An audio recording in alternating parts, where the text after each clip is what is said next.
we do this thing? I got a freaky old lady named Cocaine Katie who embroiders all my jeans. I got my poor old gray-haired daddy driving my limousine. I love that bit.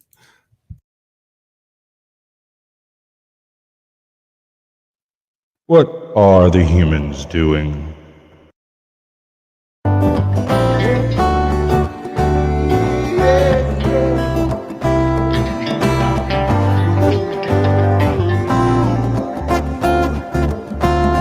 Do you think you're ready? Can you handle the truth?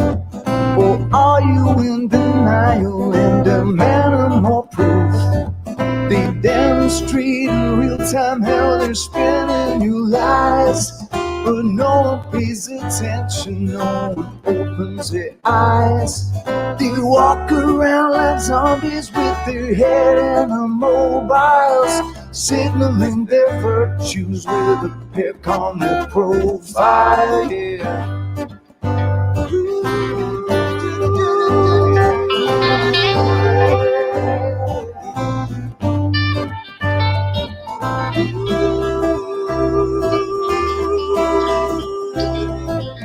Signaling their virtues with a pick on their profile. So if you think you're ready and you don't need more proof, conspiracy deniers are denying the truth.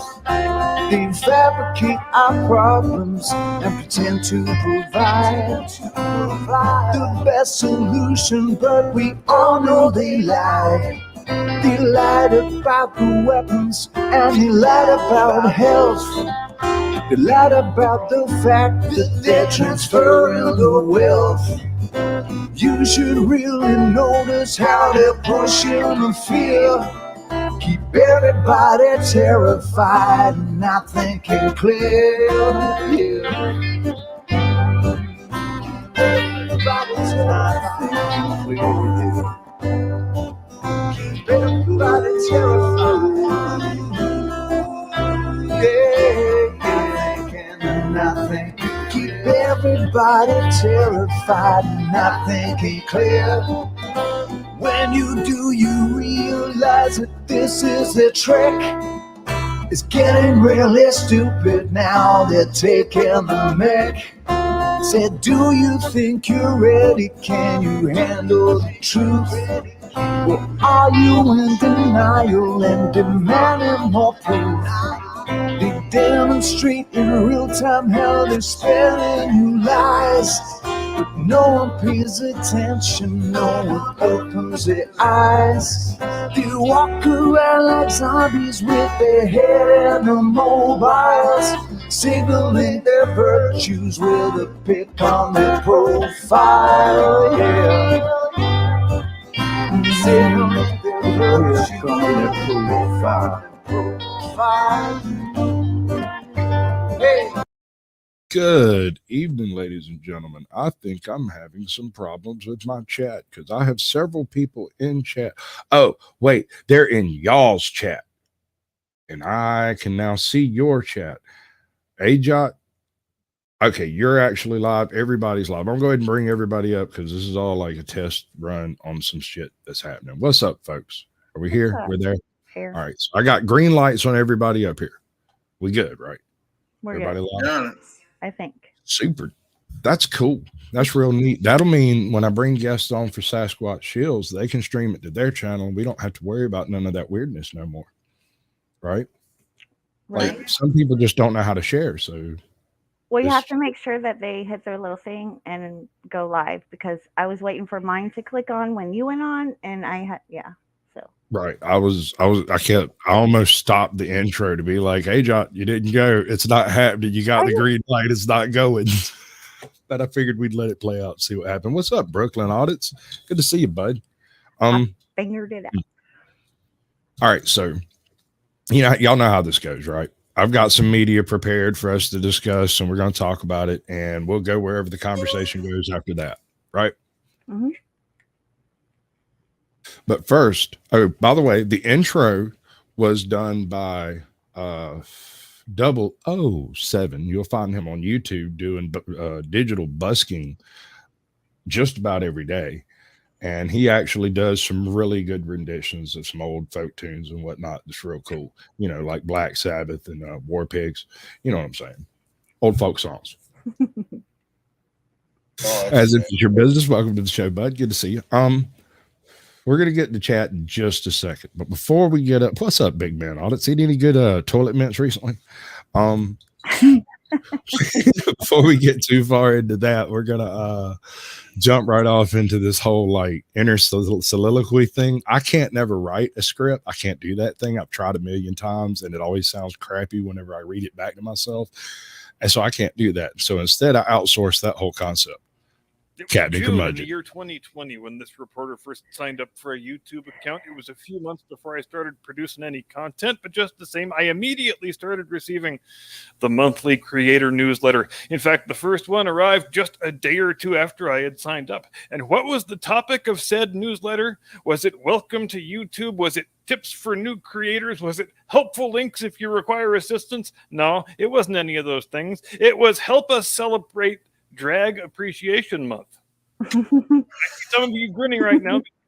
You remember getting that email too. Now, it's easy these days to lose sight of how quickly a complete societal upheaval can take place. And after they're over, we only then tend to remember where things ever were before it. But remember and consider that back in the late spring of 2020, there wasn't anything remotely like the veritable drag queen industrial complex that we have today. Nobody had ever heard of a thing called Drag Queen Story Hour back then. There wasn't a Yogi Berra-looking dude in a woman admiral's uniform running around the White House telling everybody to go castrate their son and hack their daughter's breasts off. And most crucially, normal people were still allowed to be weirded out by the sight of big, hairy, hulking male sex perverts sashaying around their local elementary schools in their finest evening gowns.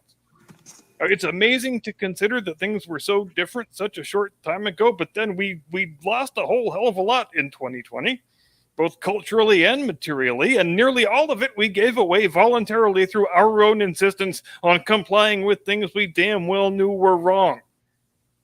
So the next time there's a ruggedly handsome man on your YouTube imploring you not to comply or else you'll be really sorry, you may do well to listen closely to what he's saying, because it's an inconvenient truth about the human condition. Bad people can't do bad things unless good people let them. So that was my first introduction to being a YouTube creator. Help us celebrate Drag Appreciation Month. Learn about the history of drag. Get pointers for making your own drag videos. Hell, maybe I just should have gone with it and put on the damn evening gown. I'd probably have 2 million subs and a job with the State Department by now. But you know who was paying close attention when YouTube sent that email? Dylan freaking Mulvaney, that's who. And if you don't know who Dylan Mulvaney is, I think I really would rather not give a detailed explanation, but then I guess I don't really have to. He is a guy who tried every conceivable narcissistic attention-getting behavior that he could think of because he wanted to be a social media celebrity instead of getting a real job, because that's just what you do now when you're a kid in your 20s. So where kids in former generations wanted to be the president or an astronaut or a rock star or a big league ball player, the top rung of the professional ladder for today's youngsters is TikTok influencer. And as much as I would be joking about that, there actually is polling data to confirm the truth of that statement. Depressing as that is for anyone who wishes to see modern society still exist 50 years from now. So there's Dylan Mulvaney just toiling away in obscurity as an obnoxious, flamboyant gay man, grasping at any possible thing he can think of to get his view counts higher, including the obligatory white male guilt videos that every white male liberal is required to make. So there's a lot of 5- and 6-year-old Instagram videos of Dylan Mulvaney making weepy apologies for his white cisgender privilege and other such made-up nonsense. But none of it made a dent. Nobody gave a damn about anything this guy did because it was so painfully obvious that he was just some unfunny, untalented hack who felt himself entitled to fame and celebrity. And then YouTube sent out that creator newsletter in June of 2020, and Dylan Mulvaney looked at himself in the mirror and said, "You have been doing this all wrong, girlfriend. Let's put that dress on and get down to making our fortune, baby." And son of a bitch, would you look at that, from the very first video where he put on the wig and the makeup and the dress and began his new career as a grotesque caricature of what he thinks a woman is? This dude's life has never been the same. Just in the last 2 weeks, he's met with the president and the vice president in the White House, and he had Drew Barrymore kneeling at his feet on national television as if he is an object of some sort of religious devotion. But don't you dare hustle. Go thinking Dylan Mulvaney is living a charmed life just because he's rich and famous and celebrated by all the fashionable people from coast to coast, because that is not how this works. Dylan Mulvaney, you see, is a victim. He is a victim of something called transphobia. And if you're thinking right now, but wait, didn't he first cynically appropriate womanhood and then cynically appropriate transgenderism at the same time? Well, I'm glad you asked, because yes, he did.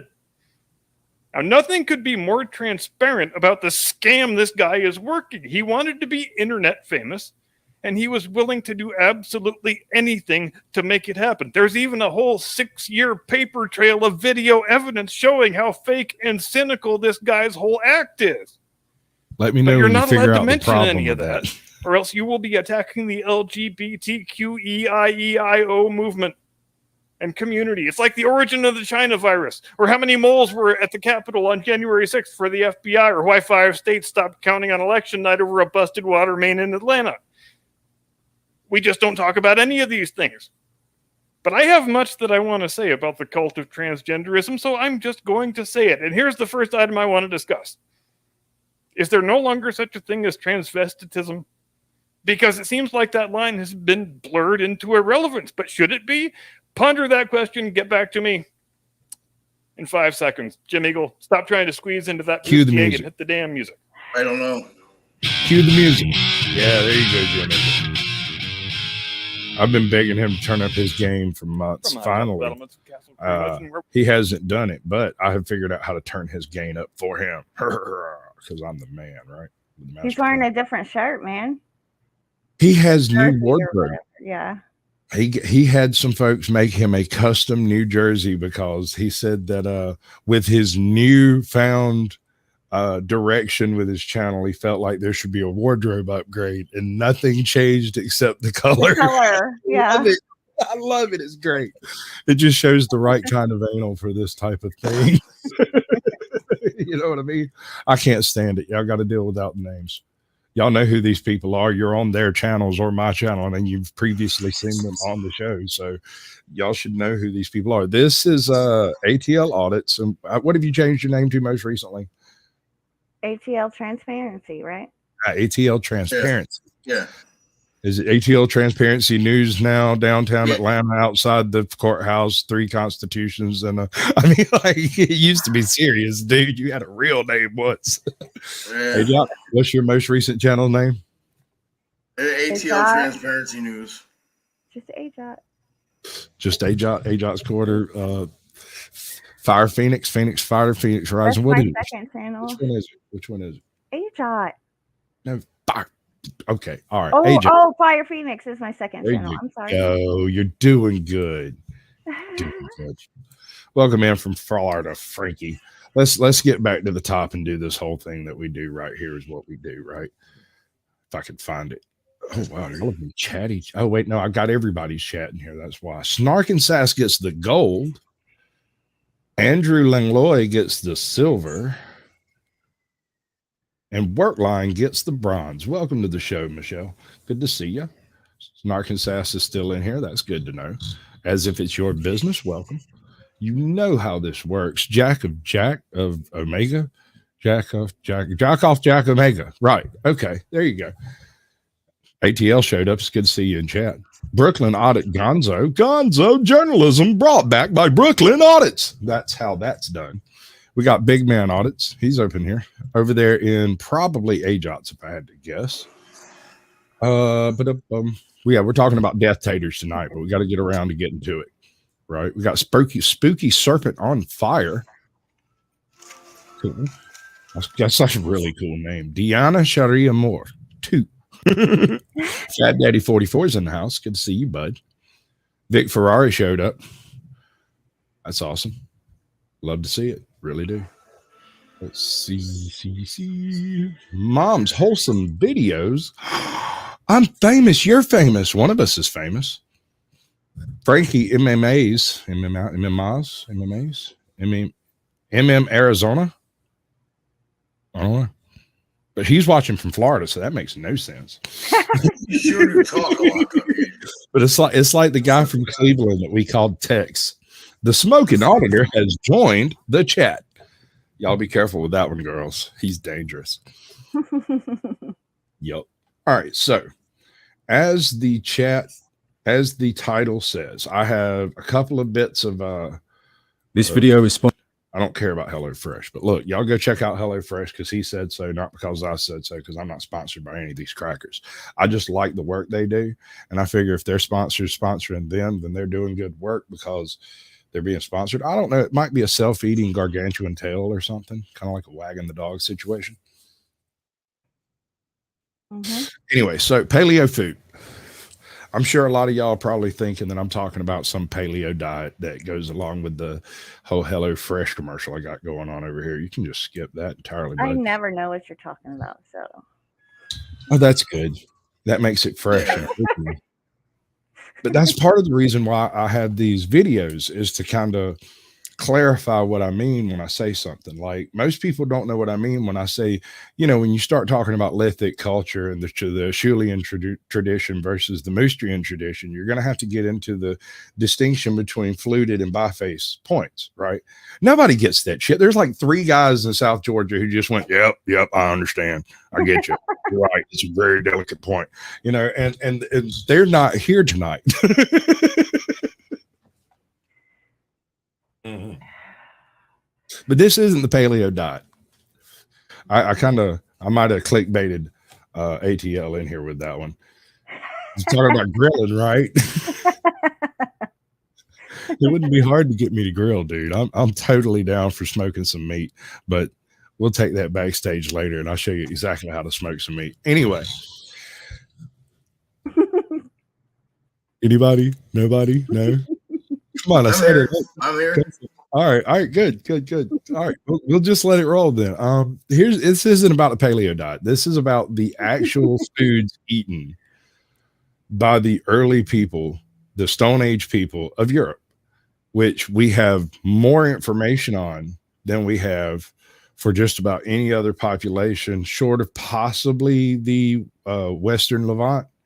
I think there might be a little bit of more linear data there. We just haven't had a chance to really look for it because of the unsettledness of the region. Well, you know what? Every staple in every country comes from that area. Just about it. It's actually a little heavier than that. I mean, the only staple that doesn't really come from that area is a couple of beans, right? And then corn, maize. Otherwise, it's found in Levant. There's a couple of wild rice species that are there, but there are equivalent species there. Corn comes from there as well. I mean, not the same corn that we have today, but the original corn. I'm pretty sure the Bible referent corn was millet. The description of the kernel is almost flawless. When they say corn in the Bible, when they refer to corn as a plant, I think they're talking more along the lines of millet. Heavy barley, maybe something we don't have anymore today, because they describe a kernel that's large but weighed down in the field, right? So if you don't harvest it at just the right time, it'll fall over and go bad. So you got to be on top of that stuff. What he said. Yeah, later we'll go over the whole development of the North American corn. Yeah, maize. I don't know if that's North America, South America. It's pretty much all of it. All of it. Everywhere. Corn was corn, and they like it. All right, so this is Dan Davis. Dan Davis is an author and apparently a YouTube megastar now. When he started his channel about a year ago, he put up like one. Yes. I just wanted to see what that would do. Let's go ahead. High five, buddy. High five. That was awesome.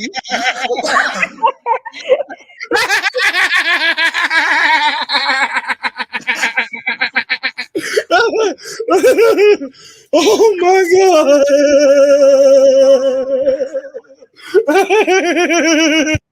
I think back to all the days when I used to be young and free. I remember her like it was yesterday. She was so beautiful to me. In my mind sometimes I'll run away, trying to stop back in history. She reminds me of the summertime, way back in 2003. Hey, she was a cutie in a sundress. I told her I just had to confess, I got a crush on you, darling. Them long You got to get a grip on it sometimes, man. That was good. That was good. That was really good, brother. Sasquatch approves. I mean, you totally went into a short, I don't know what that was, just because you were laughing so hard. So kudos. Yay, ATL. High five. Dude, I'm proud of you. That's definitely going to be a short. You got me good. That was good. That was good. That had a chocolatey flavor with a little bit of slip to it. I was like in shock for a second. I was like, he's really raising his hand, right? He did. I was like, holy He raised his hand, and I was like, and like I thought in my head, this motherfucker didn't just raise his hand. So I stopped. Guys, you know what it is, and I think we all really know it's a problem is here, is the way Lady treated me is turning me into a different person. All right, so what I'm saying is, I haven't been hurt like that since AJ insulted my piano play. Oh Lord, hello, Cat. You Welcome think I to the can let show. that shit go? I don't care what you do with it, dude. You can roll it up, put it in your pocket, carry it off with you. You can take it, roll it up in your feelings, and see whether or not it helps. You can sleep with it at night and snuggle with it like a pacifier. Call it your binky. Which brings me to an interesting topic. I just want to bring this up briefly. The other day, I had my dog with me. He's a service dog. And I walked into Dairy Queen with him. And the lady says, you need to go outside with your dog. I was like, no, he's a service dog. And, I don't carry the traditional vest on him. I mean, he's registered and everything.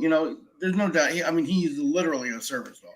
Is there any identification that he's a service animal? No, and all that's required by law is you're allowed to ask a person with a dog, is that a service dog? And then you answer yes or no. And then you're allowed to ask, what do you use it for? And I tell them walking. That's the law. You don't need to have a vest on. You don't need to make them do tricks or anything. That's correct. You are That's correct. it. Mm-hmm. You are correct. So, I hit her with, and I wanted to try a different style here because normally I just go into a spew about the law. I told her, do you know how that made me feel when you asked me to leave the restaurant because I had a service dog? I said, do you know how that made me feel? And she ended up apologizing for it. Wait a second. Hold on now. I didn't know you had feelings. When did you get those installed? Well, I don't know, but they've been like this full-fledged lately. It's kind of like this, I got you. Okay, bud. All right, so let me get back. I'm ringing the wrong bells to get attention. I'll buy that. You might might be going to the wrong rooms for the wrong subjects. So I'm trying something different. It kind of looks like, yeah. We got Press Harder in here. Good to see you, bud. Probably just blew a bunch of people's eardrums out, but who am I to care? All right, so let me try to get this out real quick before we start up again. Check this out. This is Dan Davis. He's got a whole bunch of YouTube videos. He does all kinds of history stuff. He also writes a bunch of books. He does a whole bunch of really cool work. He's actually looked into he goes to the dig sites. He lays it out. So when you're reading the books, you're actually coming across actual digs. It's a really cool angle on historical generated fiction. You know what I mean? He takes actual situations and generates a fictional story based around a specific site and sometimes more. There's several things he's doing, but it's real cool. All right, go ahead, dude. You got the floor again. Go ahead. No, it's not the first time you've shown that valley on your show. No, he uses a group of stock footage. I don't know where from, but yeah, there's some duplicates in there. And I have hosted this when we did the history of horses back like almost a year ago. Good to know you remember it though. It's just this one. Well, actually, you brought up this one when we were talking about the slice in India. Right. The difference between North Indians and South Indians. The South Indian, I think they're called Dravidians. You brought up this very same valley. Yeah. Well, in this case, it's a particular Northern European valley that has a particularly rich lithic tradition documentation. So there's like 2 or 3 dozen sites in this one valley. So he's probably more of an expert on it than anything else. But I mean, like I said, he's mostly a fiction author, right? So that's kind of what he does. Yeah, I don't want you to think I'm trying to take away from the richness of the photo and the history behind it. For my jest. For my jest. Hello, welcome to the show, girl. Welcome over from which one is it? Scotland or Ireland? Are you one of those green people or otherwise? Fess up, girly. Inquiring minds want to know. You got someone else up here I don't know about? No. Orb Puff popped up in the chat. There's a whole bunch of chat. Can you not see chat? Yeah. No, I can't. Welcome in. Invictus Media is. Yeah, we got Invictus. We got Press Harder. We got Spoken Longer. Claiborne County. We got Four Corner. Okay, so I'm not seeing all of them from your side, apparently. I got nothing. I got LA Spike, Press Harder, Jonathan Mazzilli, Jack Off. Now I see something. They're all in there. Well, I see them on your StreamYard, so I don't know why you don't see them. Okay. Oh yeah, all right. Hey, Press Harder, Jack Off, Jacko. And how I can tell they're in my room is there's like a little, almost looks like a paperclip kind of thing. It's a link. It means it's coming from one of the 2 links over here. So both of y'all's have little links on them from y'all's, but mine don't on mine. And I don't see his though. Right. Only mine show up in my chat. So only the ones in my room will pop up on the screen under me. Can I have Ajot do like a circle with her finger for me? I want to see what's happening with if I'm in mine or if I'm in your room. Could you do a circle? You're in mine. All of this is in my room. Yeah. And that didn't help me at all, but I did like seeing Ajot making that circle. You just want to take control. I feel it. We're going to let this roll for about 10 minutes, and I'll come back in and we'll have a time. No. Caucasian dude. Yeah. You got some of the most interesting topics, and I try to stay focused as much as I can. Sometimes it's a little hard for me. One of those nights. It might not be. Yeah, but no, dude, and no one's going to take away the richness of your show. Richness, dude. I sit around and watch YouTube videos all week, and I like them or I dislike them. And some of them are good enough. I send them to a certain folder that y'all can't see, and then I go through and thin them out every day.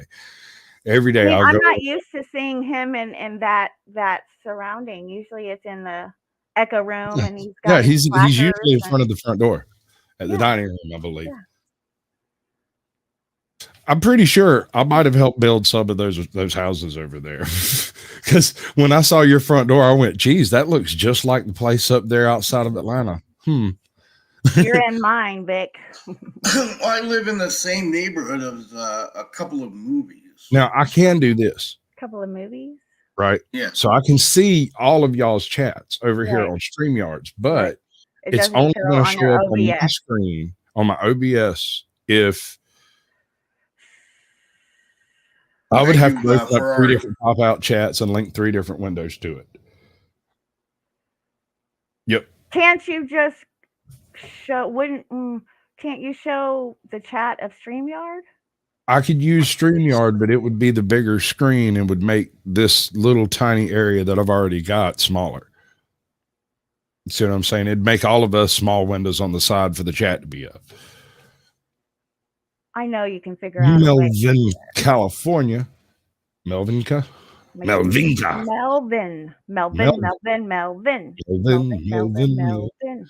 Is he Mountain Fresh? I don't think Melvins are Mountain Fresh. Melvins That kind of gives me a Folklore. eat your broccoli kind of feel. Eat your broccoli. Number 9. Which one's that? No Name Coder. Welcome to the show, bud. Good to see you. Revolution, number 9. At this point, I'm going to completely digress. And Oh, from you're kidding me. You don't know the song Neolithic Revolution number farmers 9? around the Aegean in Southeast Europe spread across the continent in 2 main waves, bringing a new way of life, new languages, beliefs, and social structures. Then around 3000 BC, another great change came, with the spread of steppe herders from their homelands on the Pontic steppe all the way to the furthest corners of Europe, heralding the beginning of the European Bronze Age. These 3 eras saw huge social, linguistic, and genetic changes, but perhaps the most dramatic differences are to be found in their approaches to food. Every day, the people of these societies dedicated themselves to procuring sufficient nutrition to, at a minimum, avoid starvation. But food meant much more than that. What they ate depended on what was available in their environment, what they grew or raised themselves, and what they traded for. The resources they utilized were dependent on their technology and their cultural traditions. So, what did prehistoric Europeans eat? This video is sponsored by HelloFresh. I've been using their service for weeks now and can highly recommend it. The basic idea is they provide delicious recipes you make with fresh, wholesome ingredients on the menu. To find recipes for their ingredients travel from the video. I think he does a whole chapter thing. That's cool. I need to learn to do the The chapter Mesolithic thing. era saw hunter-fisher-forager groups thriving right across the continent in a range of environments. Were we supposed You to might understand imagine these anything you just pre-farming said? societies roamed widely, leading a kind of Only if necessary. Believe me, it will become obvious if needed.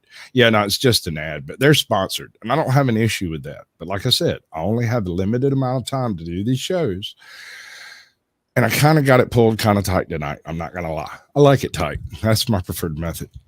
Hey. Who put this video together? Dan Davis. The link is pinned in chat.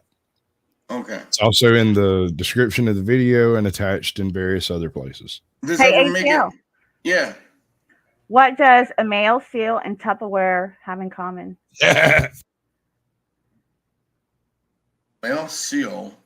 A male seal and Tupperware. You know what comes to my mind? They both make seals. They both like a tight seal. But of rootless. Coming from my background, it's so surprising to me that a woman talks like that. Why? And I don't mean that in a bad way. Oh. I don't think there's a good way to say that. Yeah, so I just said it. Yeah, it's just surprising to me. It's not my stock. Okay. But I'm not well, I'm not gonna lie, I'm slightly aroused. Yeah, all right. But so is this one your cup of tea? How do you make a fruit punch? A fruit punch. Mm-hmm. I don't know. Give it boxing lessons. But no. All right. I think you misunderstand. Now, I had my cousin, who is, a very religious, strict, honest young lady, told me this joke. And I thought I was going to turn into dust when she told me this joke, because it was just it was like the Big Bang. How do you make a little girl cry twice? Oh, I don't know. Whoa. Hold on now. This is not exactly a family show, but don't say nothing on here that you're not saying on yours, because it'll wipe all 3 of our channels. You wipe your bloody blank on her teddy bear. And you said you didn't expect my joke to come out of my mouth? Are you serious? Hey, John. I don't know what it is. Maybe I have some kind of brain clot that stops me or throws all those bad things girls say out the window. Like I'm starting new every time. But I never expected. Isn't that something? Yes, it's something. Yes, sir. Yeah. Hold up. They changed everything and my layouts are different now. That's neat. I say I can make a custom layout, and that might be real neat. Two-Face Schmitty don't care. Do you know that? Yep. If you didn't know that, just so you know. I needed some brandy. There's a nice Tyson. tobacco pipe. Oh, there you go. Welcome to the ATL show, folks. We just changed the program. Go ahead. You're good, dude. You got me tickled. I'm kind of terrified, actually. No. Go ahead. Oh. You sure? I don't want to interrupt. You kind of got a good thing going there. I know. Well, you notice that on a couple of my newest videos, I have the what is it? The thoughts of Jack Handy. It was a Saturday Night Live skit where it had Deep Thoughts by Jack Handy. Does anyone remember this? Vaguely. I remember you uploading it, and I remember it triggering some memories, but I don't remember what the memories were. Probably, given the context, nothing I'd want to revisit. Welcome in, Ghost Eagle. Oh, maybe that's why I didn't get a lot of views. Smitty, how are you? Yeah. It's a nice bird. Word needs to be replaced with most. Bird. Bird is the word. I don't understand. What? I'm so confused. There's so much going on over here that over here it's kind of lonely. Like it's wild. There's like that's a raspberry. That's a pear. Oh, was that a pear? Probably. Can you back it up a little bit? I can. No, we got to go forward. No, we got to see if that was a pear, a peach, or an apple. Oh my! Neither. AJ, why do you need to run around? Why do you need to run around so much? What are you talking about? Let's just see if it's a pear or a peach or something. Okay. And then we'll go ahead and look at the raspberries. It appeared to be an apple. So which one? Apple. No, it was before the raspberries. Before you that, mean the blackberries. Okay, all right. I didn't see a peach or a pear. It was apple. It was apple. I saw an apple. I distinctly saw an apple. We work together as a team. Now we can move forward. Okay. Yes, I'm glad. All right. You promise? You promise? Good work, guys. Did you bring your chips? No. I ate the pepperoni already too. Oh, well, it doesn't crunch. It's not the same. No, not too much.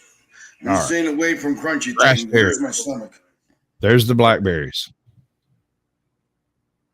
Fruit species like blackberries, pears, apples, raspberries, and crowberries, and seeded plants like water lily that would surely have been prepared and eaten. One thing that does show up under the right conditions is hazelnut shells. Mesolithic people across Europe loved hazelnuts, and sites like Duvensee in northern Germany show clear evidence for intensive seasonal gathering and preparation at special hazelnut processing sites. They were roasted in batches in earth ovens. Heating the nuts destroys contaminants, improves the flavor, and extends the shelf life. Roasting them also made them easier to crack and grind. Discarding those shells and processing the nuts into flour or paste also reduced the weight and volume, making the food easier to transport. Several sites in Scotland show similar patterns of hazelnut gathering. One site on the island of Colonsay revealed a pit with 30 to 40,000 intact but charred hazelnuts, weighing 16 kilograms, along with lesser celandine tubers, crab apples, seeds, charcoal, and stone tools. It's not clear what this pit was, but one suggestion is it shows the disposal of an accidentally charred batch of nuts. They could have been roasting a total of between 120 and 330,000 hazelnuts here, one batch of which was ruined and disposed of. So a day or two of roasting these hundreds of thousands of hazelnuts could provide millions of calories. It was an incredibly important resource across temperate Europe. One thing everyone knows about Mesolithic foragers is that their economies were fundamentally different to the Neolithic farmers who replaced them. Hunter-gatherers did not manage plants and animals or change their environments in any way. Only that isn't really true. The domestication of plants and animals was a complex, very long-term process, and hunter-gatherer societies often used sophisticated systems of wild plant and animal management that didn't necessarily lead to domestication. Plant food management or husbandry can involve deliberate strategies designed to increase productivity and control over plant resources. For example, So what came first, the chicken or the egg? Yeah, I mean that's what it is. I mean that's the paradox we're getting into here.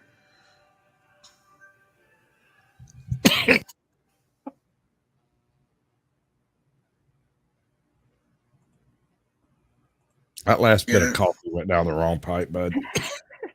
It's trying to take me out. I'm gonna get killed by Starbucks. But you know what discussion doesn't come down to the chicken or the egg? Well, in this case, he's talking about the domestication of plants, and some plants simply lend themselves to domestication. Okay, take the noble strawberry. In its natural state, it is a tiny, tasteless husk of little barren seeds that are virtually unpalatable. You'd have to carry, they're tiny, tiny things, and you'd have to pick bajillions of them to be able to actually get that's ATL's chair.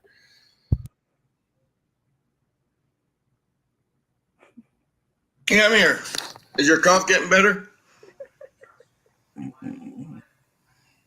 Obviously, I'm gonna die. Enjoy the show. Protective plant tending, selective burning of woodland, weeding, and soil modification. It does not necessarily include sowing or planting of wild seeds, although perhaps they did that too. Finding evidence of intensive plant gathering and processing of foods like hazelnut, water chestnuts, and acorns cannot by itself tell us about potential management practices. So archaeologists use other methods like ancient pollen analysis to reconstruct prehistoric landscapes. All right, so what I was getting at was this. Some plants lend themselves to domestication, things like raspberries, not strawberries. Strawberries, classically, reproduced by runners, and it's the second year strawberries that make the best strawberries. So it takes a good bit of future planning to make that work, right? Whereas grain, you can just store it and then plant it next spring. That works. You need. Why don't you drink something? All right, then. Because certain plants, shrubs, and trees only grow in specific environments. Methods like these have shown woodlands at analysed sites across Mesolithic Europe experienced periodic clearing of trees. Some sites show corresponding evidence of burning, and they can even tell when sites were kept clear of trees for extended periods, suggesting ongoing management. The advantages of managing woodland like this would include the propagation of edible species in the shrub layer, like hawthorn and especially hazel. Some researchers believe that they detect the spread of hazel woodland beyond the area of natural distribution. We therefore see Mesolithic people using what you could call proto-farming methods to create and manage wild hazelnut orchards for their ongoing seasonal exploitation. And amazing. All right, so picture this. Somebody dies, and while they don't have maybe they do have a specific burial ritual, but it's not one that carries through to the modern era. We don't recognize it. However, it's more or less accepted that they would plant large old growth type trees in areas where burials were made. So today you come across little tiny like hazelnut forests in areas where previously there weren't hazelnuts. These forests were established by the original trees planted by the original hunter-gatherers coming through the area. What's up, Toe for Life? Good to see you, bud. Take the fig. The fig is probably the oldest domesticated anything ever. Even before we actually established living quarters, we had already affected the genetics of the fig because we took the fig from its natural environment directly into areas where it had zero to no competition and other areas where it had an immense amount of competition. And through this selective carrying process, the brown turkey fig, the celestial fig, the moonlight fig, and all the other types of figs out there have been generated not so much through the choosing of which figs to breed as much as it is choosing which figs survive. Right? So we propagate good figs and we cut down the bad ones.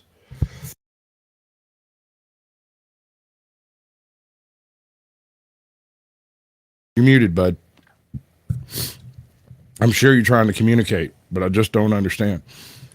Okay, so now what are you saying? Are you saying that the fruit was made for the man or the man was made for the fruit? I think we made each other, specifically with the fig. And in most other lines, there is a distinct wild version that existed before. So you're telling me that you're trying to condone parallel evolution? Not just parallel, but more of a symbiotic evolution. Picture this: hunter-gatherers leave one area and they walk out to the edge of the fig patch where the good figs grow, and they grab one of the little figs that's too small to make figs, and they pull it up and they stick it in a bag, put a little water on it, and they carry it 200 miles in an area where there are no figs next to an oasis, and they plop down this fig that he knows will grow a good fig, and then he continues on his journey. Maybe the fig lives, maybe the fig dies. If the fig lives, he will forever have a source of good figs at this oasis from now to the end of time. So is your battle origins? Well, is that your nexus? If I'm not mistaken, as far as when we've been able to determine, the fig originates in Middle Africa, the Congo region. That's the most base wild version we can find. And even it has some really weird double tandems in its gene code that looks sort of like selective breeding. Well, I'm not talking about location here. I'm talking about time.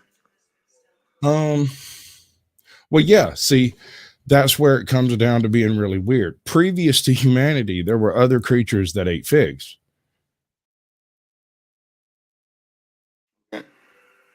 Something, birds, whatever, some other things. And these had effects on figs too. So are all of the beneficial effects of figs caused by human interaction? No.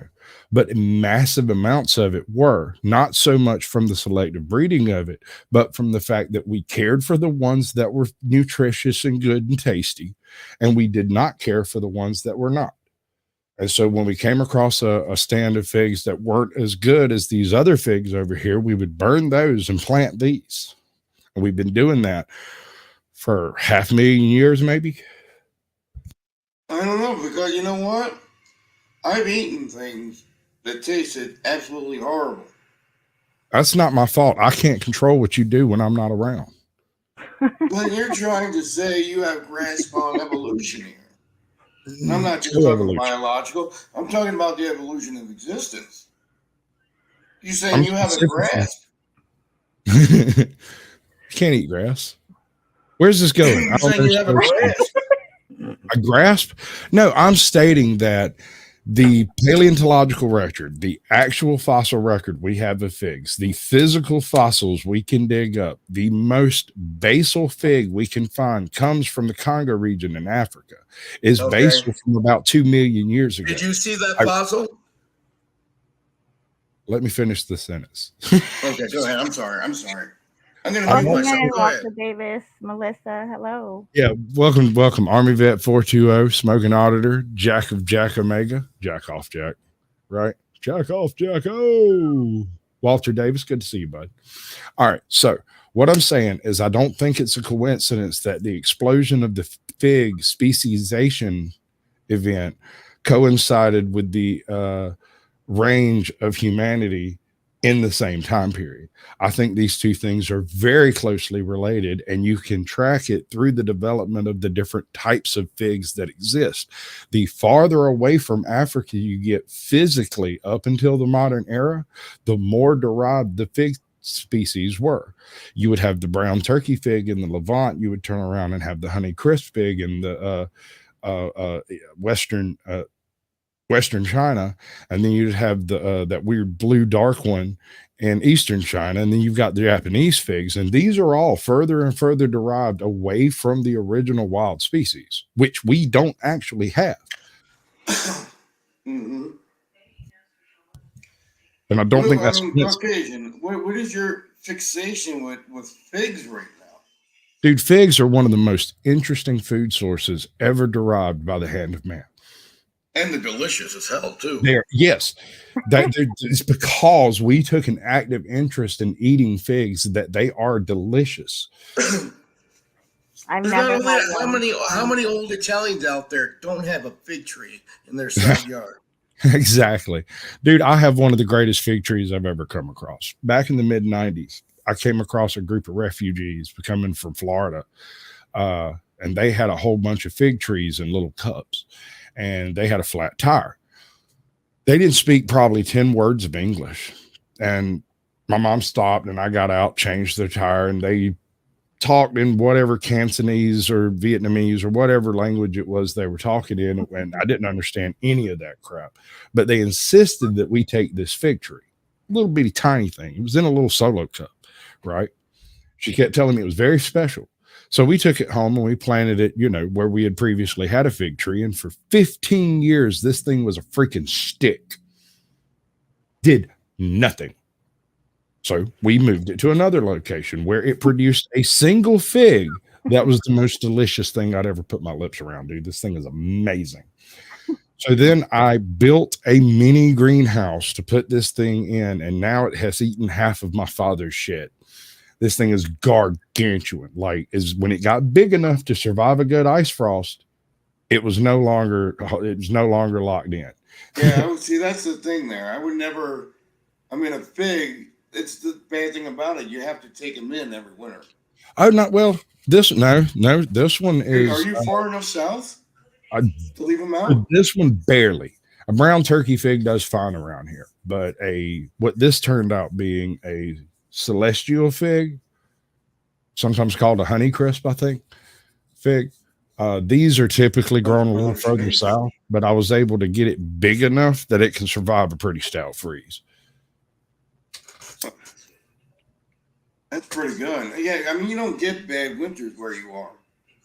This past year, it froze about an inch thick on my aquaponics. Shut the whole system down. It all fell safe like it was supposed to. I'm still trying to figure out why you got fixated on figs, though. Well, it's one of the things that he doesn't point out. We'll get back to that later. You really want me to break? What's going on with this bear on your screen? Talk. We're gonna look with that bear. They didn't only manage resources. Where landscapes were. See the motherfucking bear. You see the bear. You see the bear. You see the bear edge out. There's a fucking bear on the screen. A favorite example of this is the possibility that the land snail, Capia nemoralis, was transported from Iberia to Ireland during the Mesolithic. Welcome in, There is Midwest. genetic evidence that for some researchers suggests Mesolithic foragers were managing or farming land snails for food. Hey, New York Outcast, welcome to the show, bud. Started in Iberia Midwest Accountability, and was good to see carried you. over the generations all the way to Ireland.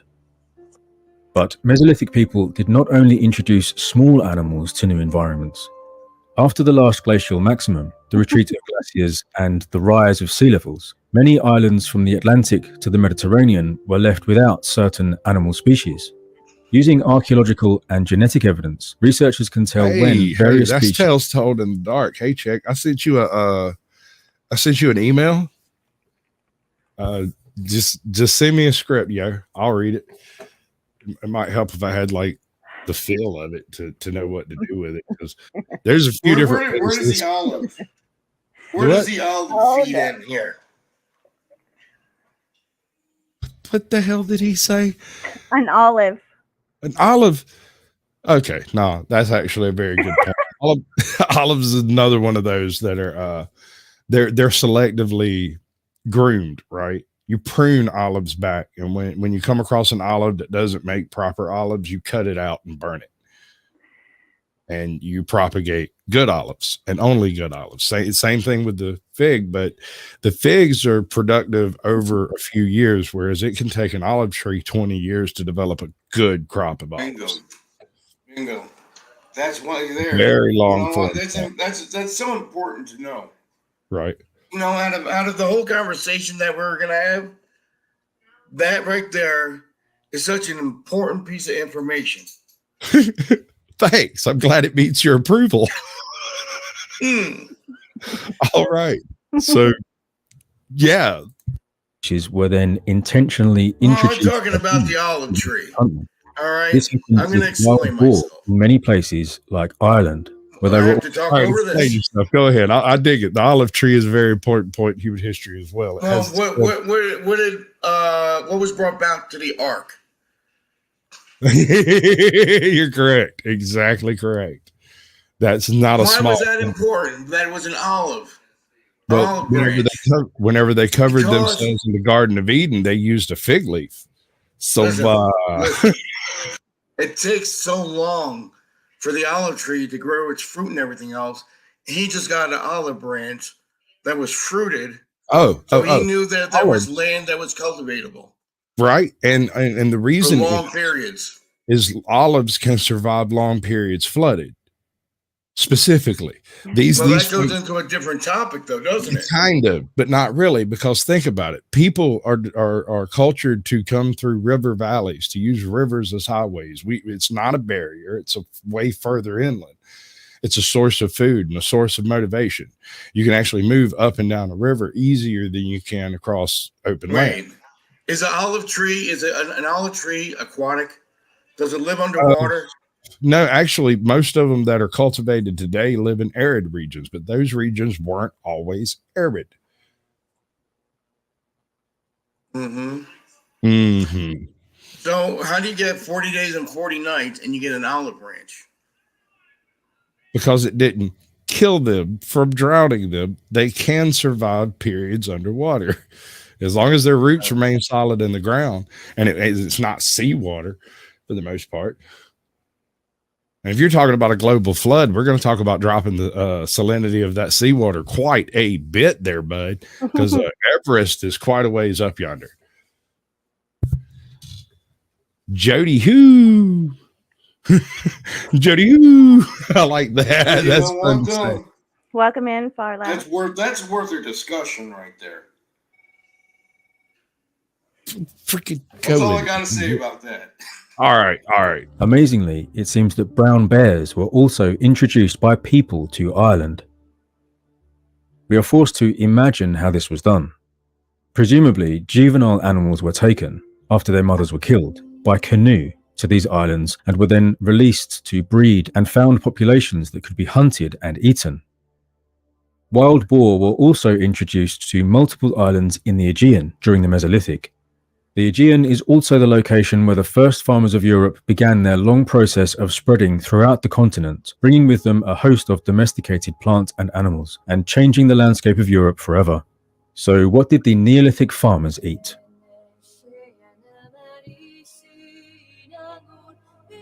So this part almost directly mimics the stories from the Bible. They talk about basically two different cultures, two different tribes who developed in the same general area. One tribe takes on the activity of rearing animals, animal husbandry, herding, that type of stuff. Whereas the other tribes take on the actual physical tilling of the ground and the domestication of open grains, right? These two cultures mix and mash. One, I can't remember the names of the specific names of the cultures, but Beaker Linear A or something like that. Anyway, these two cultures kind of mismatch a little bit, but there's not really a defining point where it goes from being exclusively farming and herding, specifically herding animals and light hunter-gatherer activities while moving along with the herds, right? To a more sedentary farming life where you bring the herd animals into the farm as part of the farm activity in a sedentary life, where you're no longer doing any of the hunter-gatherer stuff on the open plains, right? On the open range. What's up, Danny's Thoughts? Good to see you, bud. You get what I'm saying? A third culture developed from the mix of these two cultures that can't quite be defined by either one. They took benefits from herd animals and dung burning and all of that stuff, and they mixed it with the benefits of sedentary farming and actual farming practices with crop rotation and selective breeding in plants. These two concepts mesh fairly well together, given that the animals typically eat things that people can't eat. That's why you feed the slop to the hogs. Freaky Geek, welcome to the show. So what do you think about that tidbit there? Yeah. I just get a fuzzy nod. Okay. That's all right. Well, I was hoping AJ might take the spotlight and give us some of her ideas. You have met her before, right? I know. Nothing about nothing. Well, the first time I met AJ was on your show, and her background was like a celestial background of symbols, like zodiac symbols and things like that. Mm-hmm. Yeah, there you go. Yeah. And she pretty much sat through the whole show silent, and I asked at the end of the show, I would like to hear from the lady in the box above, I said. And then she actually started speaking. And that's before she used to smile. Because she had more orangey hair, I think, or was it red? I can't remember that. But she never smiled, and now she smiled a lot. And that's awesome. Well, I'm smiling, but don't have much to say on this topic, so. That's cool. I don't care. You're smiling. That's good for me. Freaky Geek, welcome to the show, bud. Danny's Thoughts, I'd love to see some of those videos. I'm going to hunt up your link. You know how I be. We're definitely going to do it. If you feed it to the pigs and later eat the pigs, you eventually eat what you feed them. That is exactly true. So farming does lend itself to animal husbandry to an extent.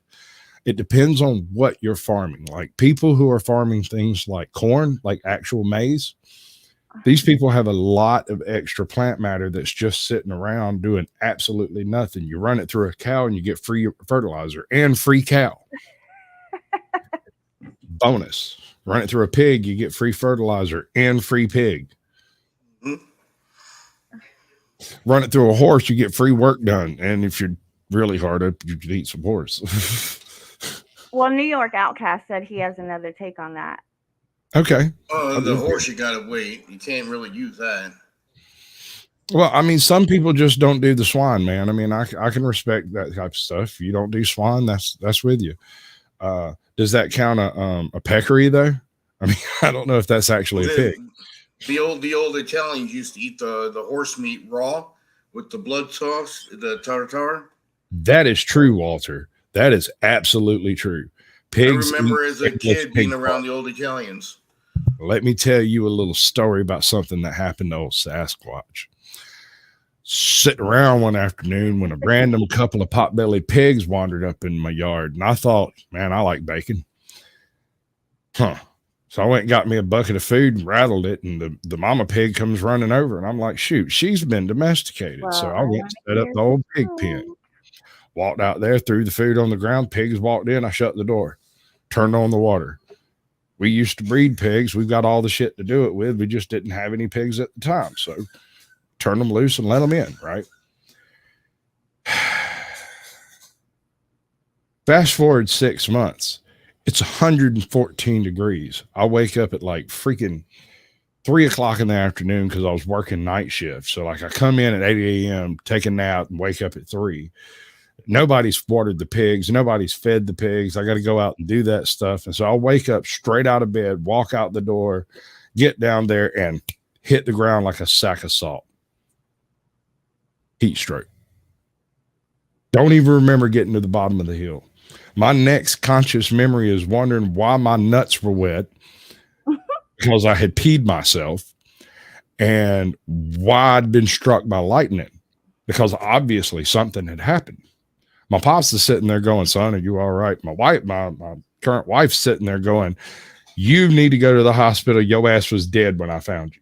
Apparently, Wife Squatch had gone down there, pulled a big girl panties up, put me on her shoulder, and carried me back up to the house, and then splashed cold water on my nuts to wake me up. She said she figured if anything would do it, it would be that. So, blam. I wake up, look around like what's going on, and it took me a while to remember the word camera afterwards. Took a minute. But that ain't no joke. Turned out one of my shoes had been eaten by the pigs. That's how close I got to being eaten by my own pigs. Wow. They got one shoe. Thank God for Wife Squatch.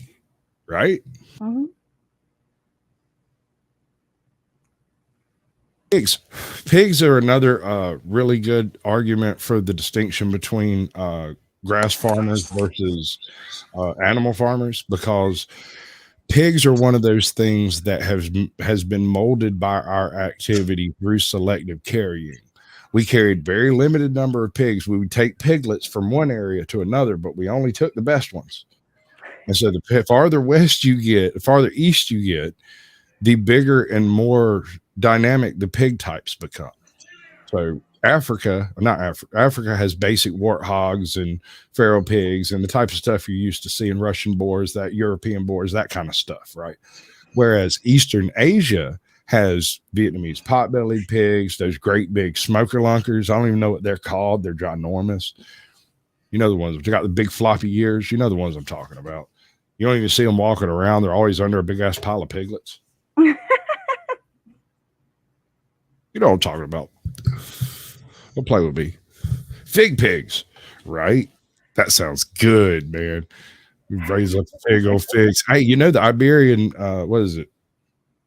There's a type of a specific breed of Iberian pig that is used, that is fed a specific type of acorn found in Iberia, right? Now, I'm pretty sure you know where Iberia is. Do you know what I'm talking about, Ajot? Any clue? No. No, Spain. Oh. That whole region there, you know, the Iberian Peninsula. All right, so these people feed their pigs nothing. What's up, M's Mad World? Good to see you. Four corner fist in the air. Fist in the air. Yeah, okay. That's cool. Good one, actually. Free side. Free side. Oh yeah, baby. But yeah, no, they make a specific type of bacon and ham from these pigs that are fed a specific type of acorn.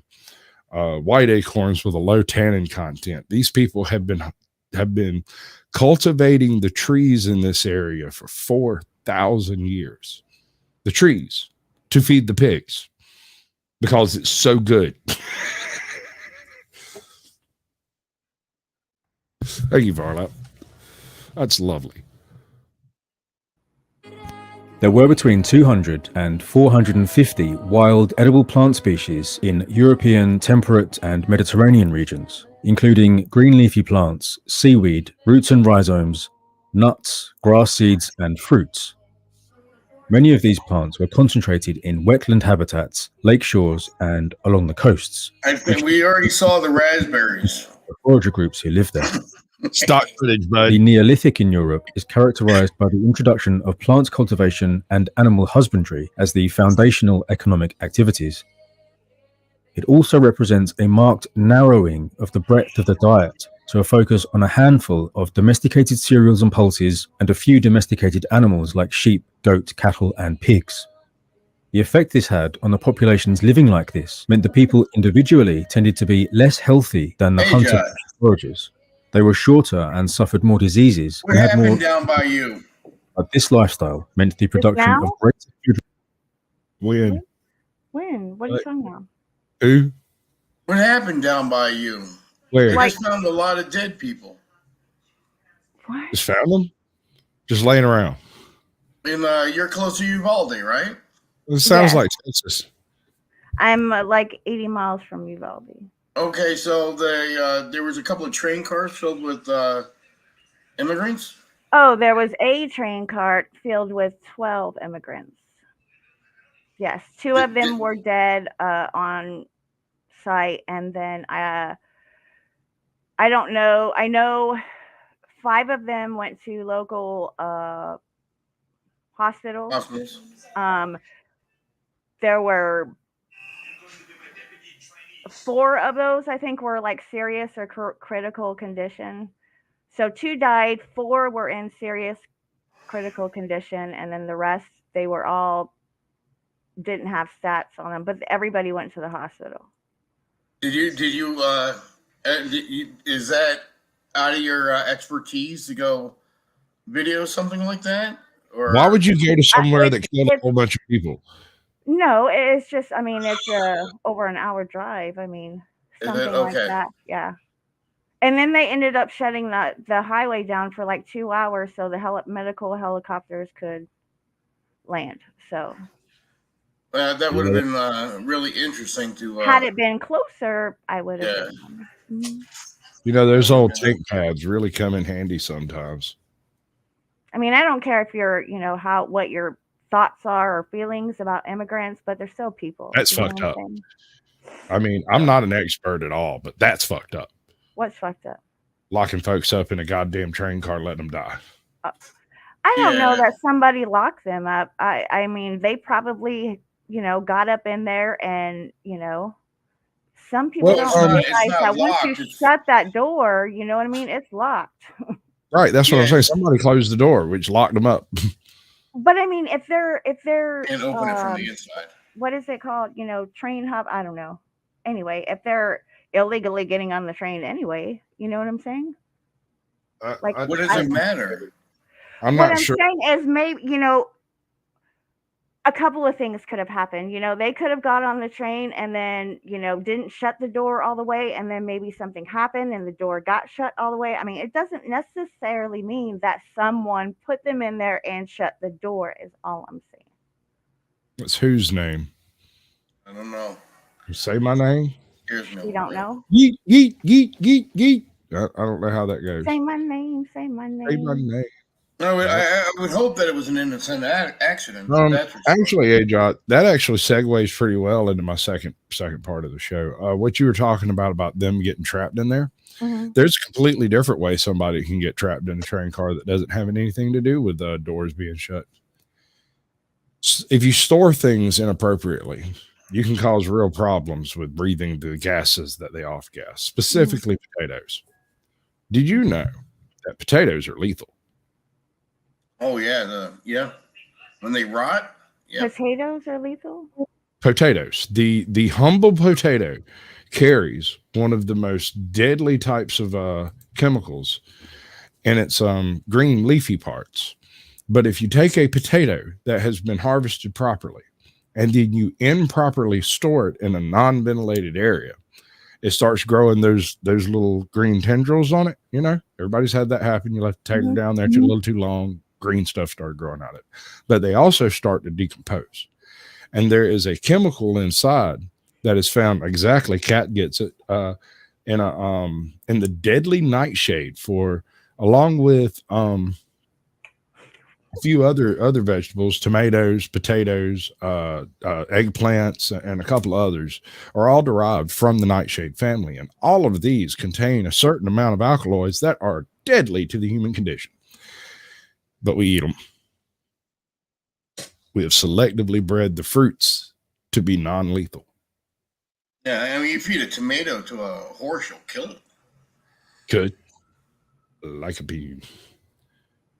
Anyway, so if you take a bunch of potatoes and you stick them in a cellar, you can conceivably create a condition that puts so much carbon monoxide, carbon dioxide, methane, and various other gases in the air as to deoxygenate the air completely, right? But also with specifically potatoes, these nightshade chemicals come into effect. And when you breathe this stuff in, it's literally like having your your brain stem detached from your brain chemically. This stops running this. And so you stop breathing, you stop blinking, you stop everything else. So I think it's like a white mist, too. Check this out. It's not an invisible odor. It's an actual This thing. is well, no, it has a funk to it. It does. It's true. But the thing is if you store it in a basement that you never go into, all of these chemicals are heavier than air. So even in a gaseous state, you wouldn't necessarily notice it if you lived in it. It'd just be kind of a funky odor coming from the basement, right? Where's it at? This guy, Brew. He does some of the best little micro documentaries that you could possibly ask for. He covers all kinds of stuff, and he does these little animations to go with them to kind of explain. My. They're cool. What it is?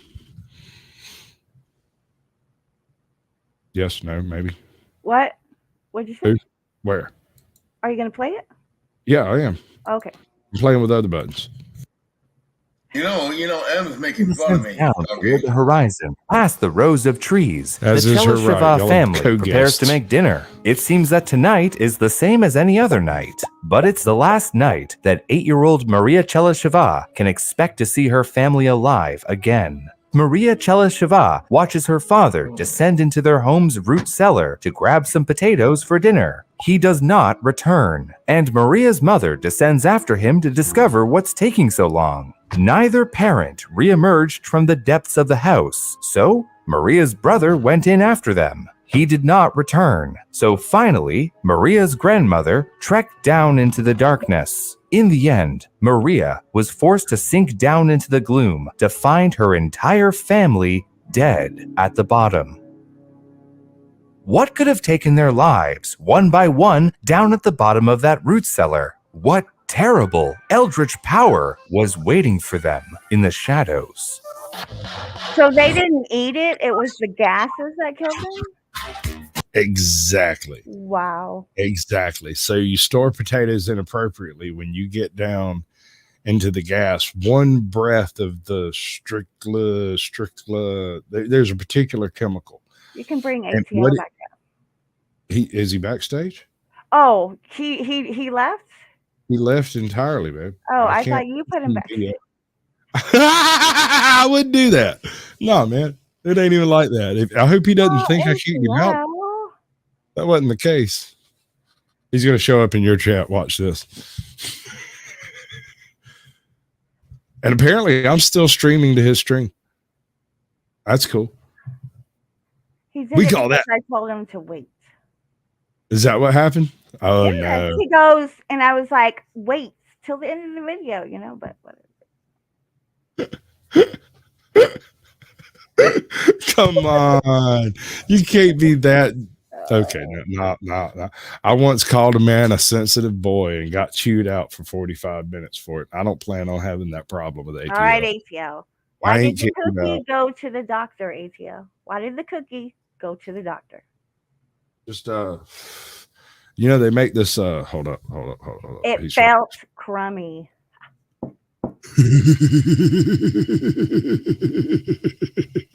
Okay. Chelasheva, a town in the Republic of Tatarstan, where the Russian Volga and the Kama rivers meet. 8-year-old girl, Maria Chelasheva, was sitting in her family's kitchen with her mother, father, brother, and grandmother while everyone pitched in to help with dinner. Like many others in the area, they had a root cellar attached to their home. So Maria's father, Mikhail, a 42-year-old law professor at Kazan Federal University, left his family to go grab some things from below. Some time passed, but Mikhail hadn't returned. Confused why her husband was taking so much time down there, Maria's mother, Anastasia, age 38, went down looking for him. More time passed, but neither Mikhail nor Anastasia returned. Growing more confused and concerned, Maria's 18-year-old brother, Georgie, descended down into the root cellar to look for his parents. Again, no one returned, and fearing the worst, Maria's 68-year-old grandmother, Iraida, called their neighbor to tell them that something strange and suspicious was happening. Worried about her family, her grandmother couldn't wait for help and went down into the cellar too, never to return. Now alone, Maria sat in her family's kitchen trying to figure out what to do. Should she go down into the cellar too? Maybe it was all a trick, and her family was just waiting down there to scare her. The 8-year-old, fearing the worst, bravely ventured from the safety of her family's kitchen. When she came to the door to the cellar, she saw that it was left open. A putrid, dead smell emanated from within. When Maria peered into the cellar, That's a good point, man. You ever smelt some off taters? Like that went south of cheddar? Not to where, not like that. All right. So I used to work. All right. Ooh. So I used to work for this slumlord, for lack of a better term. And every now and then you'd have people who wouldn't pay their bills. And after like a couple of months, you'd have to go over there and move them out. And, you know, Oh, the fridge. all right. So check this out. No. I had a guy. I had this dude who had been in he was in like Bosnia or something, and he had his sinuses burned out by some chemical weapon or another. Man could smell nothing. So when I had a bad fridge, I'd just call him up and give him $50. He'd come deal with it. He couldn't smell nothing, man. Right. He'd go in there with a freaking brush, scrub the whole thing out, man. It was done well. You get it back, couldn't even tell it had an entire dead horse in it. No idea. He even had some way to get rid of the smell in the actual ventilation, but I had no idea how he did it. It was magic as far as I was concerned, and well worth the $50 a fridge. That came out of my paycheck because I wasn't messing with it. But everything else I had to deal with. And while I came across a bunch of really questionable, sketchy ass shit, the most disgusting thing I ever encountered was a bag of potatoes that had been kept under a bathroom sink. Oh. Honey, oh my God. First of all, the potatoes attracted roaches. The gas killed the roaches. They accumulated around the potatoes. So it wasn't just a potato stench going on. There was a German cockroach horse rotting under that thing. It was absolutely freaking amazing. I cracked that door open and turned and walked away. Called up Eddie, was like, dude, you need to come get this refrigerator. He came, walked straight in, got the refrigerator, and then he walked over to the bathroom, pushed the door open and said, man, this room makes my nose tickle. I wouldn't go in there if you, and when he pushed the door open, I was standing at the front door and barfed. Oh. He come walking out just to tell me not to go in the bathroom because it made his nose tickle. Yeah. And not being able to smell it, but it made it. As far as I know, he hasn't smelled anything since he left Eastern Europe. So, you know. But that's the thing, Walter Davis. They didn't eat it. They died just from the smell. From the gas. They just walked into the gas. All right. So in the late 20s, we developed the ability to build buildings that could hold carbon dioxide. Carbon dioxide is heavier than air, and you can use dry ice to make a reservoir of carbon dioxide to off-place oxygen from a given structure. It doesn't even have to be terribly well sealed, just well enough to keep it from having oxygen in it, right?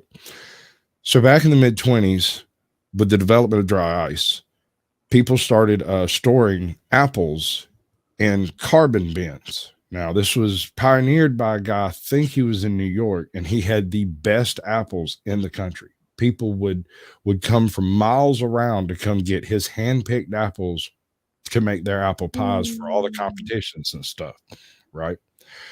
Oh, wow. Oh, boy, that's hardcore, son. I had to deal with a few of those. Those deep freezers are rough, son. So there was this rule that this man had who had started using this method of keeping his apples fresh, where he did not let anyone hand pick apples but himself. He had his hand selected apples that he kept over here in this barn, and all the rest were kept in the big bushel piles over yonder. If any of the workers were called in and wanted some special apples, you could go out and pick through all the bushels and give them the best apples you find. But you cannot use the apples that are in my special barn. Do not go in there. It was padlocked. It was sealed up, and he had direct orders to every single person on the property. Never, ever, ever go into that barn. He didn't explain why. But year after year, his apples made the prize-winning apple pies in all of the surrounding counties. The specific apples that he handpicked and stored and went in individually himself to handpick would win every prize, every time, with nobody knowing where the apples came from till afterwards. The reason was he used carbon dioxide to keep his apples from going bad. By off-gassing all the oxygen, there's nothing in there that could. But in order to handpick the apples, he would hyperventilate a little bit, hold his breath, go into the thing in the deadly carbon dioxide and hold his breath till he had picked the apples he wanted and come back up. He might go down 2 or 3 times to get enough apples for an apple pie for a particular customer. No one else was permitted to do this from that building, but he never told anyone why. 4 people died one afternoon when one tried to climb in and go get him some really good apples, and he just fell to the bottom of the ladder, and the other guy leaned over and fell in behind him. And the guy that was standing up stuck his head over the edge, got one breath full of carbon dioxide, and fell right in the hole with him. The last guy came out alive and died later. This stuff is seriously deadly, and that was just carbon dioxide. That's not including the nightshade chemicals that we're going to be talking about here in just a minute. Imagine it. You went to work this morning, now you're dead. You just wanted an apple. That's all. They just wanted a tater. She saw something that would shake grown men to their very core. Sprawled across the floor of the cellar, she found the bodies of her father, mother, brother, and grandmother. By the time the authorities arrived, it was too late, and any chance that Maria's family could be saved had passed. She had gone from being the youngest in a family of 5 to being the sole survivor. It's a tragic story, but it also brings up questions. What happened to the Chelisheva family down in the root cellar? Was there something sinister waiting down there in the dark dampness of the cold ground? Something as simple and innocuous as potatoes are to blame. Now, I hear you asking, Brew, how could potatoes cause such a tragedy? But you'll be surprised to know that this isn't the first or only time that potatoes have taken lives. Glasgow, Scotland, 1918. 61 people from 18 separate households fell ill after eating a bad batch of potatoes. The day after, a 5-year-old boy died by strangulation of his bowel due to his retching and vomiting. In 1925, a family of 7 were poisoned by potatoes, killing 2 of them. He's going to explain the chemical that does all of this in a minute. But keep in mind, these people ate bad potatoes. They consumed it, right? The family we're talking about did nothing but walk downstairs. The famous spud killer. The famous spud killer. The DeathTater. According to medical notes, they experienced vomiting, exhaustion, and trouble breathing before they lost consciousness, passing away shortly after.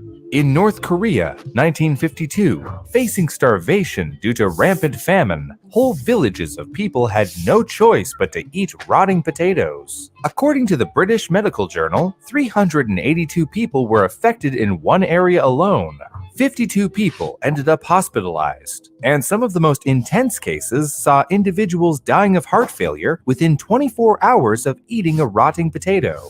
22 people ended up dying, and even those among them with less severe symptoms, such as irregular pulse, enlargement of the heart, and bluing lips, died within 10 days of eating rotten potatoes. And again, in 1979, at a South London boys' school, 78 students and a number of staff fell ill simultaneously without warning. They complained of abdominal pain, diarrhea, vomiting, and for some severe cases, depression of the central nervous system, which controls your involuntary bodily processes, like your heartbeat, your breathing, and even your blinking. CNS depression, in its most severe forms, can cause memory loss, slowed heart rate, and slowed breathing, among other symptoms. Some of the students fell into comas and had episodes. Do y'all remember the guy who went off to like Oregon or somewhere and ended up dying in a school bus up there, basically from starvation? It turns out that what actually killed him was not so much starvation as it was a type of poisoning caused by this same type of chemical, because what he was subsisting on in that bus for like months was something called seed potatoes. And depending on how much sunlight a seed potato gets, determine how much of this deadly chemical is actually in the potato itself. This is the reason why, just to be safe, you peel your potatoes. Because when you see a slightly green skinned potato, there is a higher level of this alkaloid in that. But it's not, you'd have to eat several pounds, I think, of skins to have any effect from this, unless the potato goes bad. Right? So careful. Some convulsive twitching.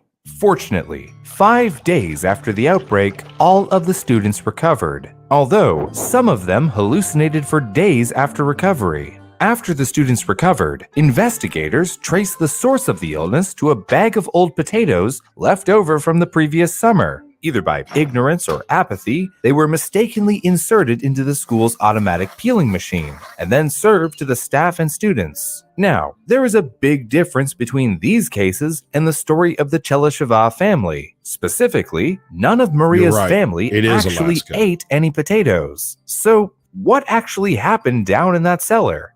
Potatoes, while delicious boiled, mashed, or stuck in a stew, can become incredibly toxic if they're improperly stored. It's because, believe it or not, potatoes are actually a variant of nightshade. Members of the Solanaceae family of plants include tomatoes, eggplant, peppers, tobacco, goji berries, and even petunias. But the family may be most known by its most dangerous species, deadly nightshade. If deadly nightshade sounds familiar to some of you, it's probably because you've heard it mentioned in movies and books. It appears in Tim Burton's The Nightmare Before Christmas, used as a poison to incapacitate mad scientist Dr. Finkelstein. The plant is also used multiple times in Game of Thrones as a sleeping aid, and as a poison to execute one particular individual in Season 7. Nightshade plants are unique because they contain small levels of a substance called alkaloid. Alkaloids are any type of base, as in the opposite of acid, that contains nitrogen. They can be used for a variety of things. For example, the painkiller morphine, the malaria drug quinine, and the poison strychnine all use alkaloids in some form. Now, the problem with nightshades is that the alkaloids that they contain are,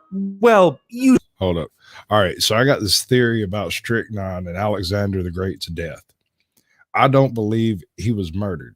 I believe it was suicide and he killed himself, and he used his third wife's knowledge of the strychnine tree. I can't remember, the Buddhist tree or whatever, the contemplation tree. I can't remember what they call it. Anyway, there's a particular type of tree from India that has an amazing amount of strychnine in it. And the description of his malady that he suffered marks very well with 2 rounds of strychnine poisoning. All right, that's all I got. Usually bad for us. The problem for the Chelisheva family, and our other cases, comes down to an alkaloid in nightshade plants called solanine. Nightshade plants create solanine as an insecticide to protect themselves during their growth, which can wreak havoc in our own bodies. Eating too much solanine can trigger all of the symptoms mentioned earlier, including vomiting, diarrhea, headaches, paralysis of the central nervous system, and, in really severe cases, coma and death.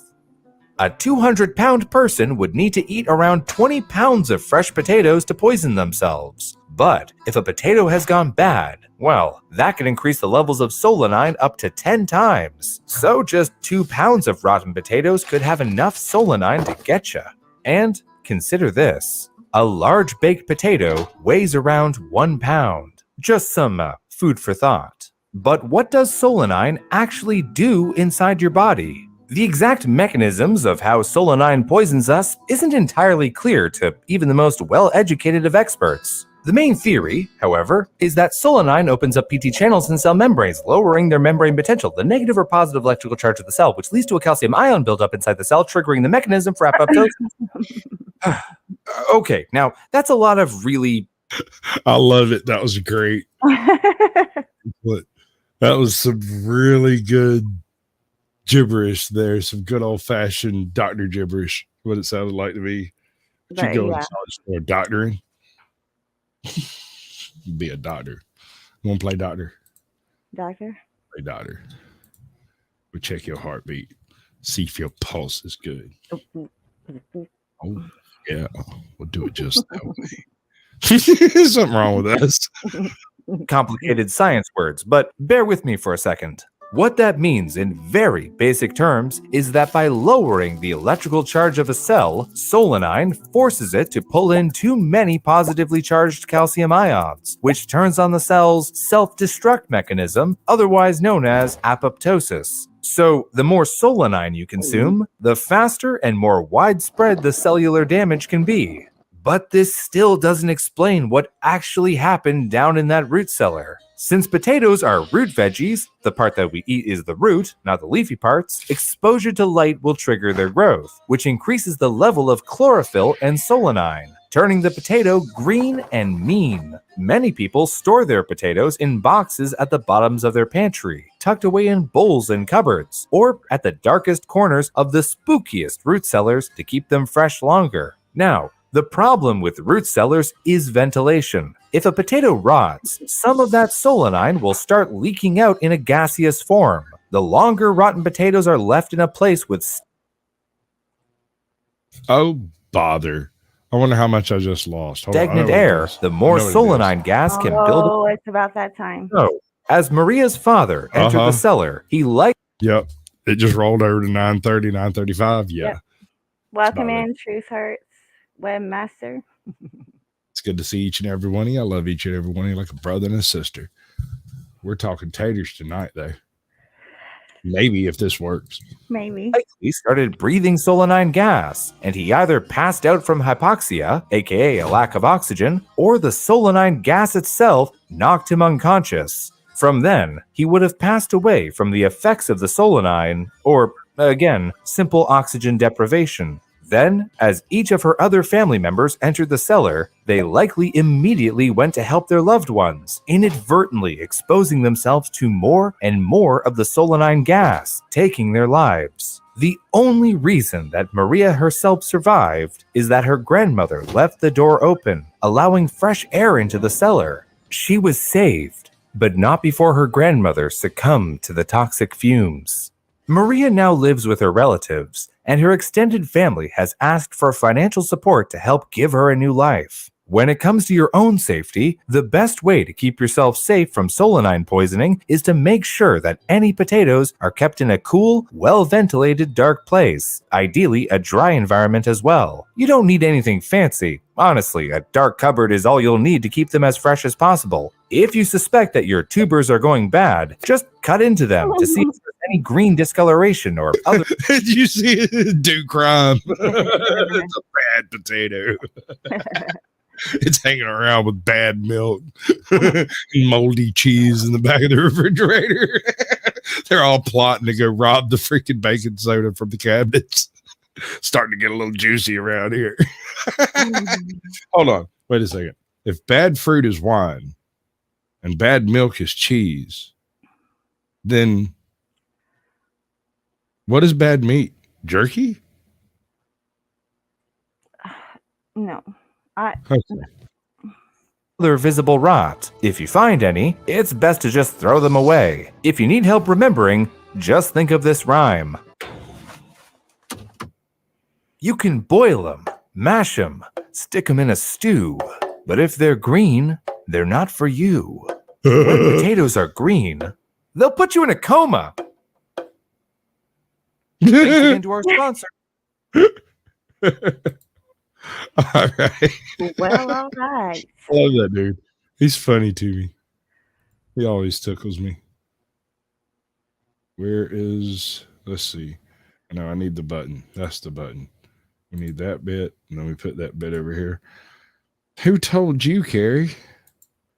It was me. You know what's funny? What? Wait a second. We're at 39. No, we got a few more minutes. I'm going to let the poll stay up. Yeah, and by the way, folks, everybody on other channels, no, I don't want to end the poll. I just want to show it. Oh, I can't. It won't let me. It just rolls it down. Darn. Anyway, there's a poll over on my channel if y'all want to go jump in on the action. I believe Mandatory Carrie might have some explaining to do. Ain't no way.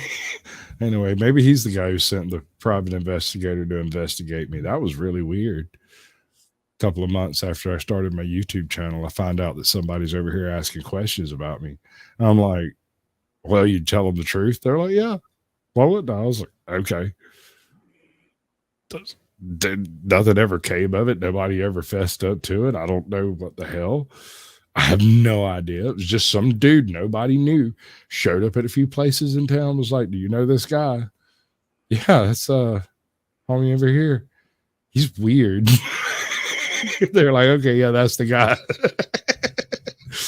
All right, so ooh, yeah, no. So back in the 20s, maybe even a little bit earlier, the late like 1890s, 1880s, there was not quite such a big kerfuffle about the whole slavery issue going on in Canada and Alaska and whatnot as there is and was in America at the time. And so the whole concept of the Civil War and everything was just lost on these people. They were just too far away for it to ever matter.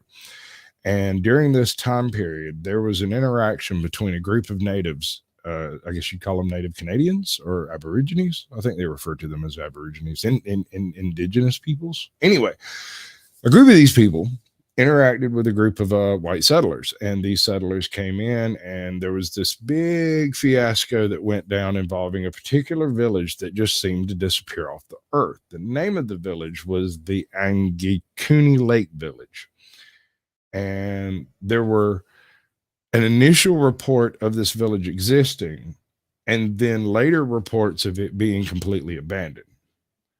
Now, I don't know if you know how decomposition works, but when you build something in a freezer, it tends to stay up for a long time, right? So you wouldn't necessarily be able to tell if at a glance if a village had been sitting in the icy tundra for 10 years, 20 years, or 500 years. It would take some stuff to tear it down for it to look old because it's basically living in a freezer. That makes sense? It's not vacuum sealed, though, because that's the real deal. Yeah, it makes sense, though. Deep in the Keewatin Barrens of what is now the territory of Nunavut, amid an endless plain of tundra and muskeg, lies lonely Angikuni Lake, one of a myriad of near-identical watering holes which dot the historic homeland of the Inuit and Chippewayan nations. Although this nondescript body of water, with its resident populations of caribou, black flies, and tundra wolves, bears no outward characteristic which might distinguish it from its many cousins, it happens to lie near the junction of two ancient trade routes which connect Hudson's Bay with the Arctic Ocean. It also serves as the setting of one of Canada's spookiest urban legends. On November 25, 1930, a disturbing article appeared in the Muncie Evening Press, a newspaper based out of the city of Muncie, Indiana. In a front-page piece complete with 3 photos, journalist Emmett E. Kelleher, a reporter for the Newspaper Enterprise Association, based out of the northern frontier city of La Pas, Manitoba, described the mysterious disappearance of an Inuit village on the shores of northerly Angikuni Lake. Far up in the heart of one of the loneliest places on Earth, Kelleher began, in the Lake Angikuni country, a whole tribe of Eskimos has vanished. Somewhere, somehow, the endless desolation of Canada's northern barren lands has swallowed up to 25 men, women, and children. It is one of the most puzzling mysteries that has ever come down out of the Arctic. The news of it has just reached the Pas, on the fringe of civilization. Kelleher went on to explain how a white man named Joe LaBelle, whom he described as a roving trapper of the barren lands, came upon the tribe's abandoned camp while crossing Angikuni Lake in his canoe. Long before he paddled ashore, LaBelle knew that something was very wrong.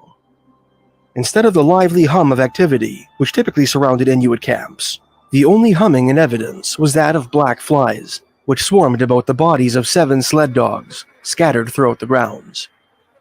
When he hailed the camp's unseen occupants, he was greeted by 2 half-starved huskies, which rose on skeletal legs and slunk toward him, substituting the lusty barks by which Inuit sled dogs typically addressed strangers, with pitiful whines. Suspecting that the village had fallen victim to some terrible disease, LaBelle walked over to one of the 7 ragged tents that comprised the camp and cautiously drew back its caribou skin door. "I'll admit that when I went in the first tent, I was a little jumpy," he told Kelleher. "Just looking around, I could see the place hadn't known any human life for months, and I expected to find corpses inside. But there was nothing there but the personal belongings of a family. A couple of deer parkas were in one corner. Fish and deer bones were scattered about. There were a few pairs of boots, and an iron pot, greasy and black. Under one of the parkas I found a rifle. It had been there so long it was all rusty. The thing looked as if it had been just left that way by people who expected to come back. But they hadn't come back." The trapper examined another tent, which had been torn to ribbons by the wind. Inside, he found 3 fox skins and a rusty rifle. "Those 2 rifles seem strange," he said. "The last thing an Eskimo ever parts with is his rifle." Try as he might, LaBelle was unable to find any clue as to the fate of the vanished Inuit. There were no signs of trouble or violence. The only thing of interest, he noted, was an empty stone cairn by the lakeshore, which he tentatively identified as a desecrated Inuit grave. LaBelle told Kelleher that the whole scene brought to mind the Tornrark, an evil spirit of Inuit legend, sometimes depicted as an ugly man with tusks, whose predations the natives attempted to ward off with charms. This demon is likely an inland iteration of a deity which the Greenlandic Inuit called Torngarsuk, which some anthropologists have equated with the devil. Shaking off the unsettling notion that the village had fallen prey to that preternatural predator, the trapper caught some fish in the lake, fed them to the 2 starving dogs, and fled the area, loath to spend the night there.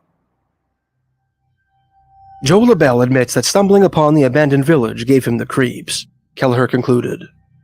A man doesn't get the creeps readily when he spends months at a time trudging by his lone across the barren lands, where there is never a house or a human being to break the white-rimmed silence. But Joe LaBelle got creepy just the same. The empty sky and the silent rocky plain held a mystery, and the trapper didn't like it. Following his disturbing discovery, LaBelle traveled throughout the surrounding tundra, visiting several Inuit camps along the way. None of the natives he met were able to shed any light on the fate of their missing kinsmen, supposing, as he had, that they had probably been taken by the Tornrark. Certain that the villagers had met some untimely end, the trapper proceeded to La Paz, where he reported his discovery to the Royal Canadian Mounted Police. With the help of local trappers, the Mounties launched a search for the missing Inuit, but were unable to find any sign of them. The only potential clues they managed to unearth came in the form of a 10-year-old Inuit boy of mysterious origins, who wandered into another Inuit camp 150 miles north of Angikuni Lake, and an Inuit man named Saumek, who was suspected to know something about the fate of the vanished villagers. While being treated for frostbite at a Hudson's Bay Company hospital, Saumek was interrogated by an interpreter in the Mounties' employ. But Saumek refused to talk about it, Kelleher wrote, mentioning Tornrark mysteriously, but refusing to answer any questions. In the 93 years that has preceded the publication of Kelleher's article, the story of the vanished village of Angikuni Lake has appeared in dozens of books and TV programs on the unexplained, often being presented as a true historical mystery. Indeed, many of the story's trappings are grounded in reality. Emmett E. Kelleher was a real northern journalist who, despite subsequent disparagements of his work and character, wrote serious articles on northern Canadian news, covering, for example, the famous 1929 search for the McAlpin expedition, a party of aerial prospectors who became stranded in the middle of the northern tundra during a severe storm. Joe LaBelle was a real trapper who plied his trade in the wilderness north of Flin Flon, Manitoba. Angikuni Lake is a real lake, which does have a mysterious stone cairn on its shore. This structure, incidentally, was rediscovered by Canadian wildlife biologist and author Farley Mowat in 1948, who described it in his 1961 book, Ordeal by Ice, writing that it was not of normal Eskimo construction, and proposing that it was erected by either Hudson's Bay Company explorer Samuel Hearne, who visited the lake in 1770, or perhaps by Captain Francis Crozier, a member of the ill-fated Franklin expedition, who, in 1848, vanished without a trace, along with 105 of his men, somewhere in the Arctic wilderness. But the story itself, at least according to the RCMP, is a fabrication. The Mounties' first public rebuttal to Kelleher's story was allegedly made less than 2 months after the article's first publishing in the Muncie Evening Press. According to the prolific Canadian paranormal writer John Robert Colombo, in his 1988 book, Mysterious Canada, Sergeant J. Nelson of the RCMP's La Pas Department investigated the alleged vanishing in the wake of the story circulation and submitted his report on January 5, 1931. 12 days later, RCMP Commissioner Cortland Starnes made Nelson's report public. Although this author has been unable to locate a copy of the report, Colombo republished excerpts of it in his book. According to the report, Nelson's investigation consisted of speaking with a trader named D. Simons, who operated an independent trading post on the shores of Windy Lake, about 150 miles south of Lake Angikuni. Simons had not heard any reports of a vanished village from the reliable white and Inuit trappers with whom he did business, and expressed doubt that such an event had taken place. Nelson then determined that the photo of the caribou skin tents, displayed in Kelleher's article, did not depict abandoned lodges at Lake Angikuni, but had actually been taken back in 1909 in Fort Churchill, Manitoba, by an ex-Mountie named P. Rose. Although Nelson did not visit Lake Angikuni Sasquatch himself, approves. nor interview any of the Inuit in the area, he was sufficiently confident to conclude his report by declaring that the story was, to his mind, a work of fiction, adding that Mr. Kelleher is in the habit of writing colorful stories of the North, and very little credence can be given to his articles. Although Sergeant Nelson's investigation was arguably far from thorough, it was enough for the RCMP to close the case on the vanished village of Lake Angikuni. The Mounties' official position on the story has been borne out by the responses received by several researchers who have made formal inquiries into the case over the years, including Ronald G. Dobbins, who was told that the RCMP could not find any mention of the case in their records, and Dwight Whalen, who included his own debunking of the Lake Angikuni story in his article, Vanished Village Revisited, which was published in the November 1976 issue of the magazine Fate. Today, the RCMP has a short paragraph on the mystery of Lake Angikuni on their official website, declaring flatly, "The story about the disappearance in the 1930s of an Inuit village near Lake Angikuni is not true." Despite its official debunking, the vanished village of Lake Angikuni, as mentioned, has been repeatedly presented as a genuine historical mystery in both print and television, often acquiring new details with every retelling. In his 1959 book, Stranger Than Science, for example, American writer and radio broadcaster Frank Edwards wrote that one of the tents which LaBelle examined contained a child-sized sealskin garment in the process of being mended. The ivory needle used to do the sewing was still embedded in the skin, as if the Inuit seamstress had hastily abandoned her work. Other supplementary details included a 2-week on-site investigation by the Mounties, who determined that the Inuit had abandoned the village 2 months prior to LaBelle's visit, based on the type of berries found in some of the cooking pots, and formal autopsies conducted by Mountie pathologists on the dead sled dogs, all 7 of which proved to have died of starvation. Edwards, incidentally, would later resurrect another controversial tale of the unexplained, set in Steep Rock, Ontario, which some readers may recall from my 2019 book, Mysteries of Canada Volume 1. Subsequent retellings of the story were less conservative in their use of artistic license. In some of the many iterations of the tale that have since transformed Kelleher's article into an urban legend, Joe LaBelle's discovery coincided with the sighting of a mysterious bullet-shaped light heading in the direction of the village, reported by trapper Arnaud Laurent and his son. Pots filled with fish were found hanging over long-dead fires, as if they had been abandoned in the midst of cooking. And the settlement at Lake Angikuni graduated from a camp of 25 to an Arctic metropolis of 1,200 or 2,000 souls. Sensational embellishments like these make it easy to accept the official narrative that the tale of the vanished village is nothing more than a far-flung fable, which, as Dwight Whalen put it in his article for Fate magazine, an experienced trapper told to an imaginative and not too conscientious newsman. Nevertheless, in this author's opinion at least, the case is not quite as open and shut as the RCMP would have us believe. It is not at all inconceivable that 25 Inuit, compelled to hastily abandon their camp on account of some extraordinary circumstance, might have lost their way and perished in the vast Keewatin Barrens.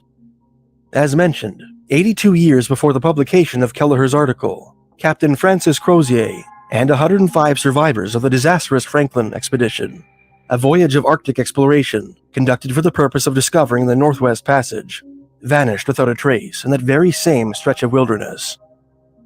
It is also not beyond the realm of possibility that news of such an isolated tragedy, which by its nature would lack primary witnesses, had not made its way into the trading room of D. Simons, 150 miles to the south, at the time of Sergeant Nelson's investigation. Even in the 1930s, many Canadian Inuit lived the traditional way, speaking little to no English, occasionally meting out their own international justice without recourse to the RCMP, and avoiding conversation on controversial subjects with white men they did not completely trust. You want to go ahead and do your little outro, exit thing before you go, or are you already out? What did you say? You want to tell everybody what you is and what you do, or do they already all know? They probably already all know. Probably. We still got ATL's channel going over here. Oh, I'm AJOT. I am a 1A activist. I do it as a hobby. I also like to do TikToks. I have a second channel that I built, Fire Phoenix. It's based on meditation, recovery, kind of the other side of AJOT. Yeah. Make sure you hit that like, subscribe to Caucasian and ATL, and yeah. It's the best I've ever heard, baby. You did real good. I'm proud of you. NC Tire Hunter, good to see you, buddy. Apparently, 45% of people think I have a Tigger. 24% think I have a Marvin Martian. 18% believe I have a Pooh. And 12% think I have a tattoo of Rob Zombie somewhere upon my anatomy. That's funny. That's pretty good. I like those odds, man. That's pretty good. Am I supposed to reveal what the tattoo is? You should tell us. I have a tattoo of Tigger. Specifically the scene where he says flouncy, bouncy, pouncy, fun, fun, fun, fun, fun. You used to always say it when I first met you. That's how my name. Because the most wonderful thing about Tiggers is Tiggers are wonderful things. Their tops are made out of rubber. Their bottoms are made out of springs. The bouncy, bouncy, bouncy, bouncy, fun, fun, fun, fun, fun. The most wonderful thing about Tiggers is I'm the only one. Right? Good to see you, NC Tire. Now, like having you in here, Jeff. All right, so I dropped the link in chat, right? AJOT's fixing to step out. I apparently offended ATL audits because, he's real sensitive. I love that guy. I really do. He's hilarious. And even if he disrupts my show, I still like having him around just to hear him crunch on the chips. Yeah. Exactly. I mean, you got to love people for what they do, not what you want them to be, right? So why didn't the shrimp share? I have no idea. Really? Because he was shellfish. Oh my God. I've got to get a soundboard. You just made it necessary. I need a good and a good laugh track, and then a sad laugh track, and then a wah, wah, wah, right. Wah. Even a boo, but all right, thank you for having me. Thanks, everybody. All right, man. I appreciate it. Much love.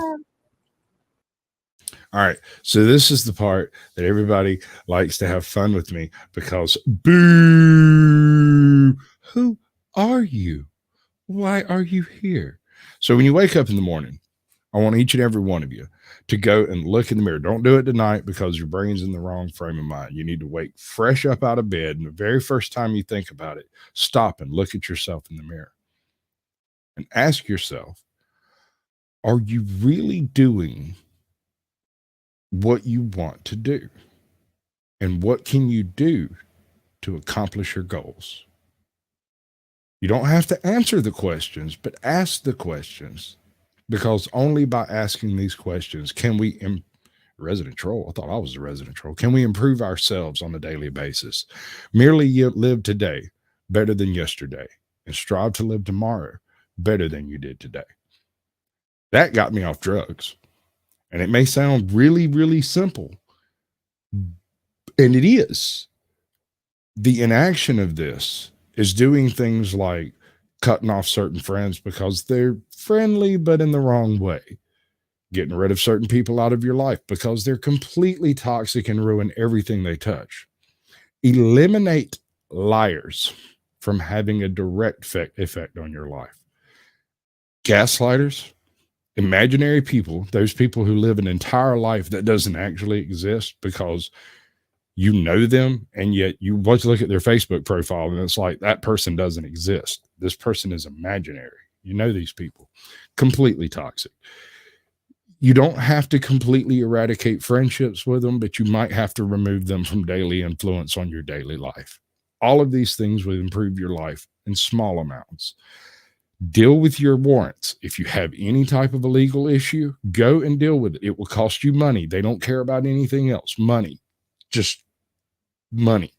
You can do the whole indigent system. It works. It sucks. Nobody likes it, but it gets you out from under the thumb of the law eventually. And no, that whole system is unfair. It's completely clogged and darn near useless to try to take any procedural stance in any direction. They just don't want to hear it because they feel like they're being overswamped by an underprepared system, when in reality, they're not doing the speedy process that's supposed to be going on. Kimba M, welcome to the show. Good to see you. I was just fixing to go out, actually. Nope, it didn't happen. Why didn't it happen? Darn it. Let's do that again. See, it's supposed to be pinned. It didn't replace the pinned message. All right. So I'm going to turn on a movie. We're going to have us a chat backstage. Anybody wants to pop up can. I'm going to verify that everything is turned off when I turn off. And I'm going to do I'm going to do Jeff's play out song. Because, it was his panel was the very first panel I ever came up on. It was the very first time. And I did it totally by accident. I dropped my phone and accidentally went through that whole rigmarole. I had already signed up for StreamYards and didn't realize what I had done. Now let's see. Is that the one? Is this the one? Let me mute up and make.